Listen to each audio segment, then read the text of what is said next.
Voilà, bonjour tout le monde, je suis le docteur Eric Sambel, rhumatologue, et je vais vous montrer comment faire une demande de télexpertise pour l'ostéoporose. Alors donc, vous connaissez votre page d'accueil Extelib, vous voyez que là, il y a les modules de télexpertise, vous cliquez dessus.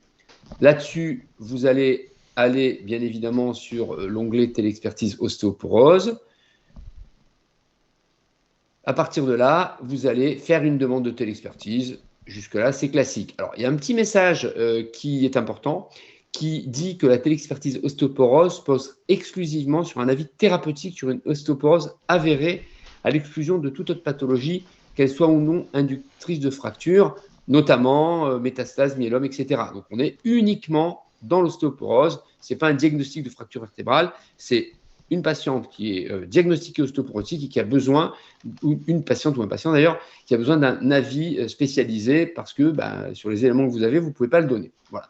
Donc, une fois que ça c'est fait, vous allez créer un patient ou en sélectionner un. Bon, on va en créer un, histoire de passer en revue les quelques éléments à prendre. On va appeler cette patiente Madame Jacques. Voilà. Son prénom Jacqueline. Elle va être née le 1er décembre 1948, ce qui fait que 74 ans. C'est donc une dame. Le demandeur est un libéral.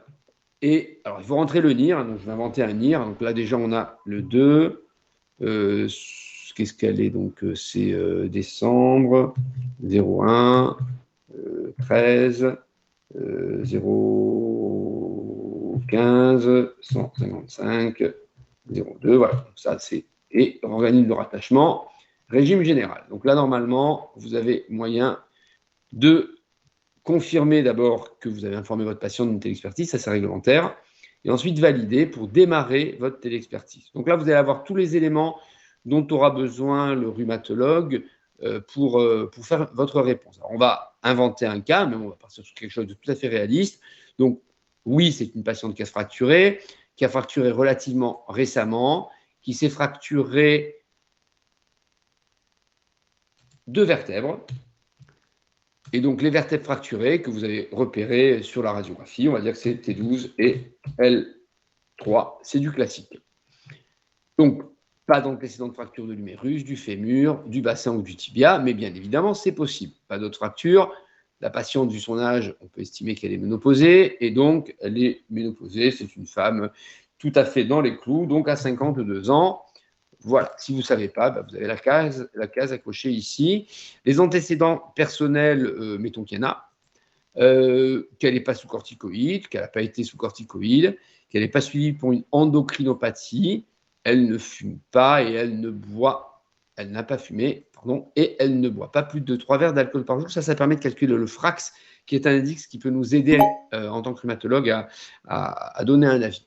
Alors, est-ce qu'elle a déjà eu un traitement? On va dire non, mais si jamais c'était le cas, il faudrait le saisir là aussi dans la case sur les traitements en cours. Donc là, on va prendre traitement non compris ostéoporose, mettons qu'elle soit hypertendue, sous irbesartan, qu'elle ait un peu de cholestérol et qu'elle soit sous rosuvastatine. Et puis voilà, c'est une patiente plutôt en bonne santé. Alors, antécédent, on a dit HTA, hypercholestérolémie. Éventuellement, on va dire qu'elle a été opérée d'une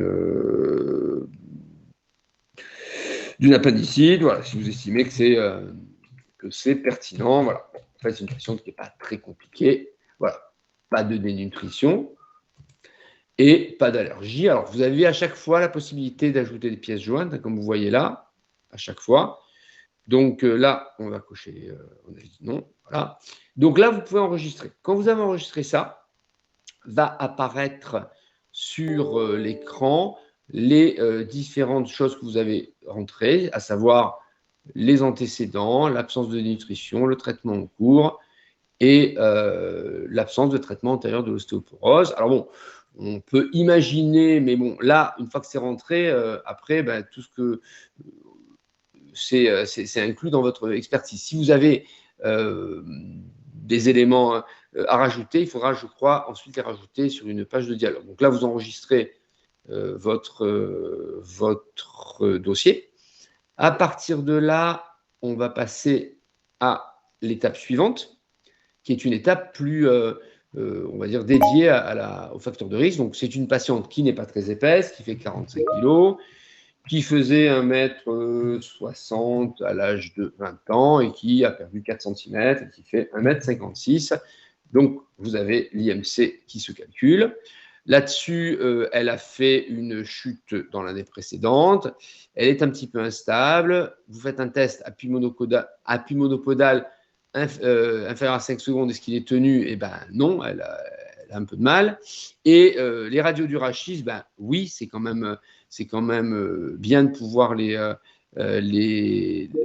donner. Et donc, à partir du moment où vous avez coché oui, si disponible, vous allez ajouter un document. Le document, vous allez le chercher dans votre ordinateur. Donc, on va essayer de le retrouver. Mais normalement, voilà, c'est radio. Ici, donc, bon, vous avez rajouté un document que pourra ouvrir l'expert. Pareil pour la densitométrie, qui est souhaitable, hein, dans la mesure du possible, bien sûr. Voilà. La densitométrie, pareil, vous pouvez la rajouter. La biologie, soit vous ajoutez un document si vous avez scanné un PDF, soit alors vous n'êtes pas en possession du document. Il y a un minimum quand même de champs à remplir. Donc, une créatinine. Alors bon, là, je fais des chiffres au hasard. Je ne vais pas chercher les normes, pas les normes. Donc, une créate, on va dire une clairance qui est à 75, une clairance qui est à 52, une calcémie qui est à 2,4 et une vitamine D qui est à 20. Voilà. Donc comme ça, pareil, hein, l'idée c'est d'avoir plutôt le déroulement. À partir de là, vous allez valider et logiquement, vous devriez avoir un récapitulatif. Voilà, et de là, vous allez pouvoir envoyer votre demande. Donc pour envoyer votre demande, vous allez, dès que la fenêtre le permettra, pouvoir choisir, voilà, un rhumatologue. Alors en l'occurrence, c'est peut-être plus simple que ce soit moi, même si ce n'est pas la bonne adresse. Vous choisissez le rhumatologue et là, vous pouvez valider et envoyer la demande. Voilà. À partir de là, le médecin requis reçoit l'intégralité de votre téléexpertise et vous voyez que tout a été noté, rentré et il va pouvoir se prononcer. Il y a un espace d'échange, alors dans un sens comme dans l'autre, hein, donc vous pouvez éventuellement rajouter des demandes, comme le rhumatologue qui, lui, va recevoir cette expertise peut être amené à rajouter des demandes.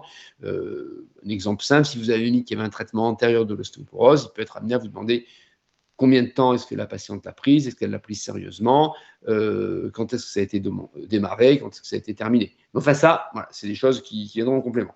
Et donc, à partir du moment où tout ça a été fait, c'est en attente de réponse et très logiquement, vous n'avez plus qu'à espérer que l'expert réponde le plus vite possible.